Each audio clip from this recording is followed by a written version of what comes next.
Pluhuri i mëkateve. Një grua dhe burri i saj u shpërngullën në një shtëpi të re dhe përderisa hanin mëngjezin e ditës së parë, gruaja tha: "Burri im i shtrenjtë, rrobat e lara të fqinjes son nuk qenë kanë të pastra, ajo përdor detergjent të lirë, por në qoftë se ajo do që rrobat t'i pastrohen mirë, patjetër duhet të blej detergjent më të shtrenjtë", e tha këtë duke shikuar nga dritarja drejt kopshtit të fqinjes. Gruaja për çdo ditë e jepte të njëjtin koment kur e shihte fqinjen e saj, duke i shtrirë rrobat e lara për t'ju tharë. Pas një muaji, në një mëngjes, gruaja u kënaq shumë kur e pa se rrobat e lara të fqinjes ishin të pastra dhe të lara më mirë se herëve të tjera dhe tha: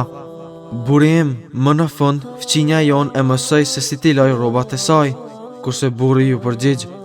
"Gruaja ime e shtrenjtë, këtë mëngjes u zgjova më herët dhe e pastrova xhamin e dritarës nëpërmjet të cilit ti shikon rrobat e fqinjes sate.